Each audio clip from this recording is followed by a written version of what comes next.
here we are. Kind of the big one, isn't it? Pain. The one thing that anybody with this condition will know about the hard way. And anyone that knows anyone that has the condition will know about. So, if you're tuning in thinking I've got some sort of miracle cure, nope, afraid not.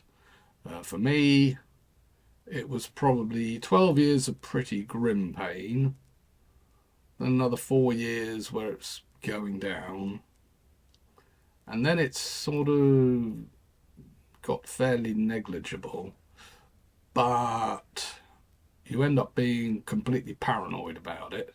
So do you dare quit your medication or stick with your medication and, at least it won't come back. If you come off your meds, will it come back? So I was quite reluctant to come off my meds, but as it happened, when I did come off, nothing really changed. So I probably stuck with it a couple of years too long, or unnecessarily, not necessarily too long. So really, 16 years, that's about how long it will last. So like some of the other videos, I'm going to split this into two. First section will be probably quite useful for people who know people with phantom limb pain. Because if you are somebody with, the condition, and because they're looking a bit pained, and you say, "Oh, does it hurt?" And they go, "Yeah." What's it like? And it's like twisting. Now, we're not talking a bit of like that. We're not talking Chinese burns twisting. What we're talking about is your arm being twisted off. Or one of the ones that I used to have was my wrist being bent. Now, when I'm saying being bent, I'm talking about it being bent for 180 degrees and not like that at all. So what I've done, I've had a little conversation with Nick, who, as you know, has been in lots of these other videos, and he has provided me with some videos to illustrate to people who don't have the condition. So this might actually be quite useful for them. And I said I'd give him a plug because he's been in quite a lot of them. So hopefully, that's his YouTube. Go and have a look. Worth having a look. Go and say hello to the dogs and chickens, as well as all the hard-working blacksmithing and other things. So here we go. Video number 1. One of the things that I certainly have was pressure, crushing pressure. And as you can see in the video, we're talking about splat. We're not talking about like that. We're talking about your arm being wiped out. Another pain that I particularly get is the sensation of my arm being twisted. And as you can see in this video, it's exactly what it's like. We're not talking, little bit of twisty twist. We're talking about, your arm's being wrenched out like plasticine. That's more like it, isn't it? It's horrible. I didn't like that at all.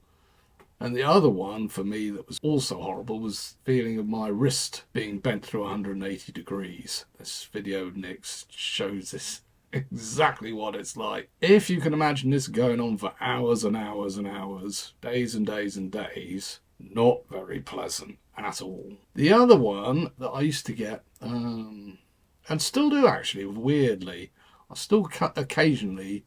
It's like electricity going up your arm. So it'll start down in there, and all of a sudden there's a big burst of electricity up your arm. And I still get that every now and again. And I did find a bit of video on YouTube to illustrate with that, as you can see. And that's really quite horrible. It's just like somebody's brushing your arm with electric cables with electricity going through. It's just up and down your arm. Hopefully the videos kind of illustrate just how bad it is. Mind-numbing, really. At the end of the day, it's the only way to describe it. It's mind-numbing. It goes on for what seems like forever. and very little out there seems to help. Which brings me on to part 2. My accident was in 1990, and it took a couple of months for me to get a referral into pain relief unit at Oxford. I was put on carbamazepine. Did it help? Well, after a few months, it kind of, well, as I've said in another video, pain was up and down, up and down, up and down, and instead it was like that, and at a lower level, and that's what I had to live with. There was no therapy offered back then, and it was kind of drugs, stiff upper lip, and that was about it. Did get offered a TENS machine, which I tried. Didn't work for me. Now, my dad was kind of, I said it in the previous video, I said my dad was a bit of a big cheese in his field, and his field was experimental psychology, so he did know quite a lot of people, and he did have connections into drug companies. So one of the people he knew at Ciba-Geigy told him about a drug called paracetam. Paracetam kind of increases the effects of carbamazepine without increasing the side effects. So after about 5 years of just been on carbamazepine, he managed, with the help of the pain relief unit, to get me on that as well. And did it have a significant impact straight away? Not really. I would say probably I got about maybe an extra 30% pain relief from it, but no side effects. So that was a bonus. Now, paracetam was developed quite a long time ago, 60s, maybe earlier. Was used in the 80s as a smart drug for all the yuppies, for those that remember those years. But it basically sat on the shelf and didn't do much. And so I would suggest, if you're on carbamazepine or any in that family, that's the word, any in that family, it might do the same for you. Obviously, you're going to have to go to your doctor or consultant, but have a word and see if you can find out about it, because it worked for me. Not hugely, but it did make a difference. My dad also had, like I said, connections, and he knew Ramachandra, and Ramachandra, as we all know, is quite famous for the mirror box. So I met him mid-90s actually, and tried it. For me, it didn't work. I think by this point in the mid-90s, I was quite heavily into the drugs, legal ones obviously, i.e. carbamazepine, and my phantom arm and my real arm had started to connect, so I was already getting feedback visually, which is what the mirror box is all about. So I did try it, didn't work for me. I know other people say it's like a miracle, other people's nothing. It does seem to be, one thing or another. I think if you try it early on, especially if it's got an amputation, I think that makes the big difference. Other drugs they tried me on at the pain relief unit was amitriptyline, which is an antidepressant. For me, I've covered this in another video, didn't work. The only time it actually helped was if you had some alcohol and it helped you sleep, but the next day the pain was exactly the same or worse. So what's the point of being on a drug that didn't really do anything? So I tried it for about 4 or 5 months, came off it. Talking of alcohol and, what should we say, recreational drugs. Okay, alcohol. Does alcohol help? No. No, let's be honest, not really, no. Or it doesn't help at all. As to recreational drugs, very oddly, I'm one of those people that somehow missed the whole drug culture. So, can't tell you. When I was growing up, 70s and into the early 80s, the only drugs that was about was what the hippies used to have. So me being a bit of a punk, well, obviously you don't do anything that hippies liked. And what did the punks get off on? Glue, do we, and speed. And no, so, never had the money for it. Besides which, I managed to get into an off licence when I was 15. Are you 18, sir? I bought myself a litre of cider, and there you go. That's my vice. Booze. Occasionally. Now, because of my work and my involvement at Pain Relief Unit Oxford, I actually appeared in a documentary about phantom pain. This was, I think it was filmed about 1998, and it was called The Curse of the Phantom Limbs, I think. Now, it was an Equinox programme, and I was on it for about 5 minutes, and the usual sort of stuff, talking about the accident and pain and, any pain relief, that sort of stuff. Now, it is worth watching if you can find it. It does have Ram Chandra in about the mirror box treatment. I think you might struggle finding it online. Maybe out there, may not. If you're really interested, send me a message and I can send you a link to a private video and you can have a watch. Over the years, I have met a few others with similar injury, one of which I was introduced to through the Pain Relief Unit Oxford, and he didn't take anything. Nothing. No drugs. He basically said he had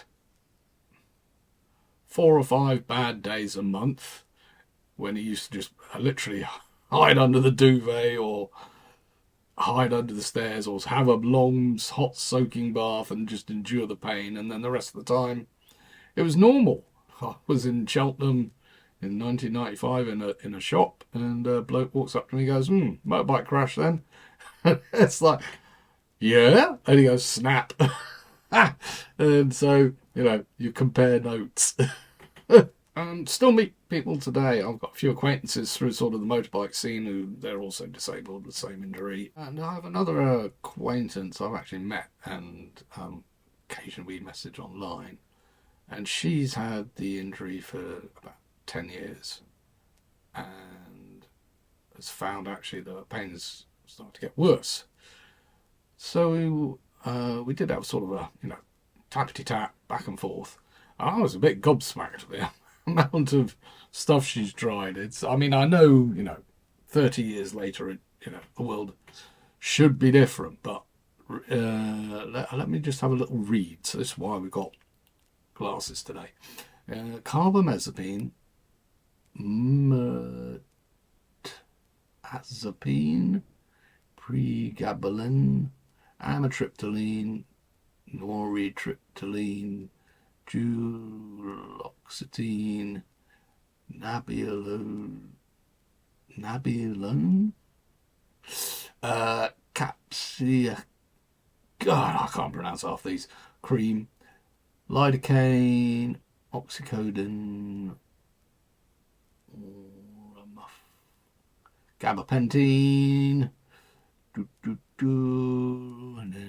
then so private therapist, pain therapist, NHS pain psychologist, hypnotherapy, hydrotherapy, acupuncture, acupressure, mirror box treatment, compression therapy, compassion focus therapy, internal family systems therapy, talking therapy, spinal cord stimulator.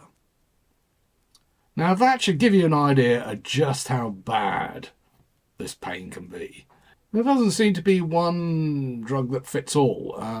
I know when I started on carbamazepine, after about 8 years, my doctor said, well, we've got these new drugs out, a bit untested.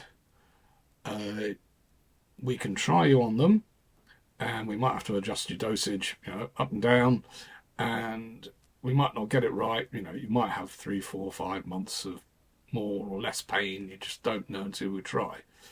Or you stick with what you've got. And I always stuck with what I've got. To me, it's better the devil you know. So it's all been really pretty bad news, I'm afraid. Like I said,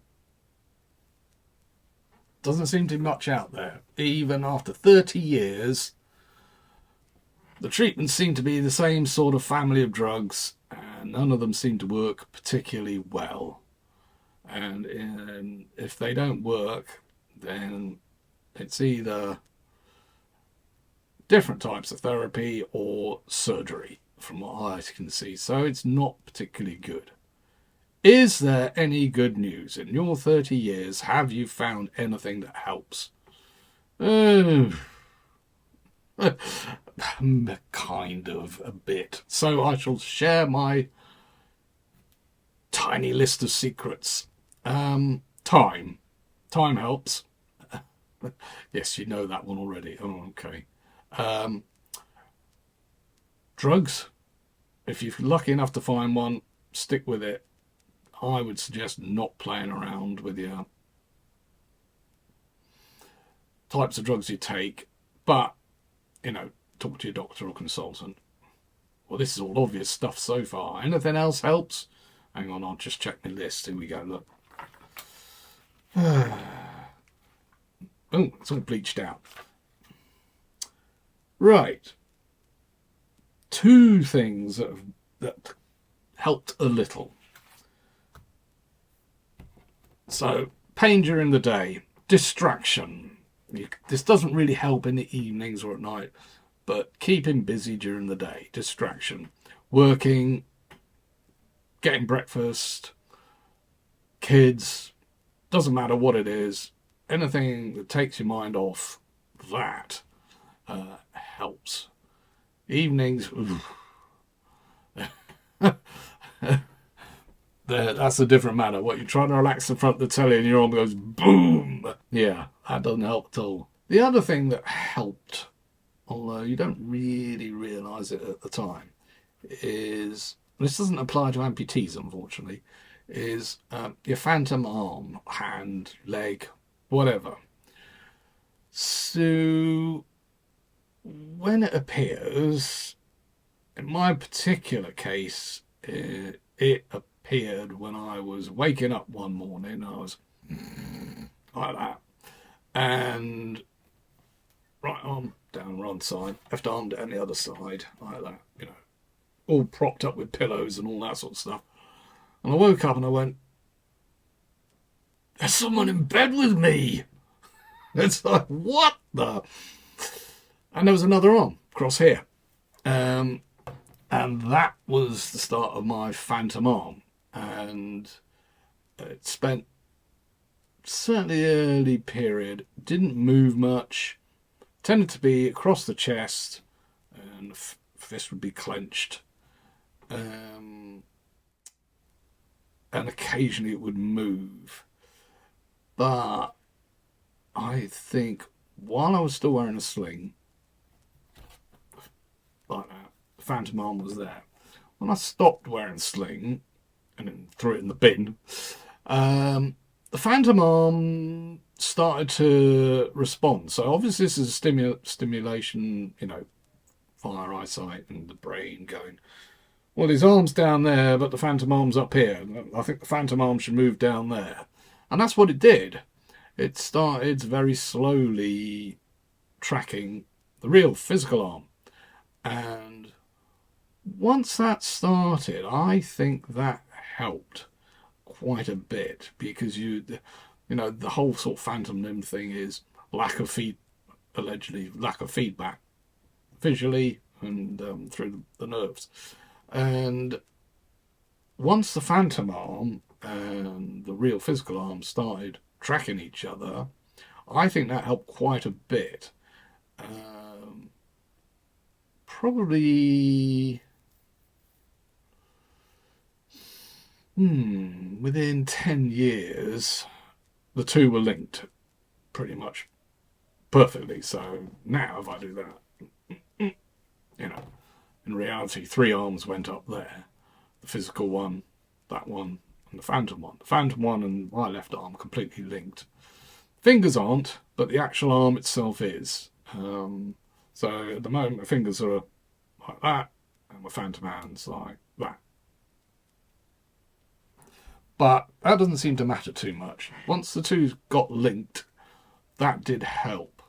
So if you're a sling wearer, it might be worth trying not having a sling and visually, you know, communicating with your arm and your phantom arm, and see if you can get them to work in unison.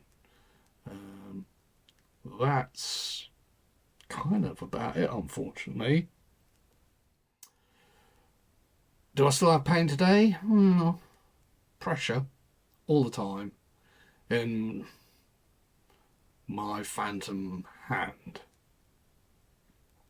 Yes, that's the best way to describe it. So the phantom arm is kind of like just all pins and needles. There's no skin feedback at all or anything like that.